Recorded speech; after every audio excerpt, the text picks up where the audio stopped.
Penggerebekan yang dilakukan polisi dari Polsek Tanjung Senang ini berlangsung di salah satu kamar indekos di kawasan Kecamatan Weikandis, Bandar Lampung. Tersangka yang sedang berada di dalam kamar sempat terkejut saat mengetahui kedatangan polisi yang akan meringkusnya. Dengan mudah polisi berhasil menangkap tersangka yang merupakan begal sadis. Bahkan saat dilakukan penggeledahan, polisi menemukan ponsel korban yang dicuri oleh tersangka, serta senjata tajam jenis pisau yang digunakan untuk melukai korban. Polisi kemudian menggelandang tersangka ke Mapolsek Tanjung Senang guna dilakukan pemeriksaan lebih lanjut. Kepada polisi, tersangka bernama Idam Afriyansah, warga Lampung Utara ini mengaku nekat melakukan aksinya seorang diri. Tersangka masuk ke dalam rumah korban pada waktu subuh hari saat suami korban sedang menunaikan sholat subuh di masjid tak jauh dari kediamannya.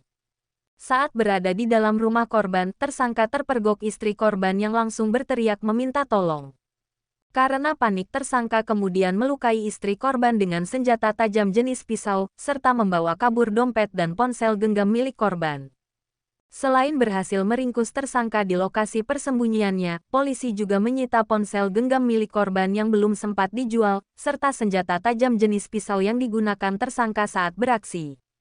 Polisi masih mengembangkan kasus ini guna mencari tahu kemungkinan adanya TKP lain dari aksi kejahatan yang dilakukan oleh tersangka. Atas perbuatannya itu, tersangka kini harus mendekam di ruang tahanan Mapolsek Tanjung Senang, Bandar Lampung. Polisi menjerat tersangka dengan pasal 365 KUHP tentang pencurian disertai aksi kekerasan, serta terancam hukuman pidana selama 9 tahun kurungan penjara. Pelaku ini mengintip rumah korban pada saat suami sedang menjadi imam di salah satu tempat ibadah masjid di wilayah Tanjung Senang. Masuk dalam rumah, istri korban melihat lalu berteriak dan dilakukan pengancaman oleh pelaku menggunakan senjata tajam jenis pisau.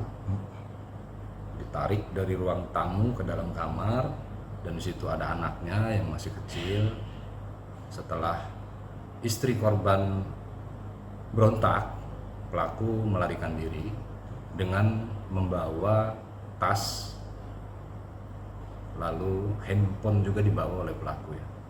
Sempat melukai korban tuh Bang? Ya, jadi istri korban ini karena berteriak, dilukai, diancam, terdapat luka sobek ya di lengan tangannya. Saya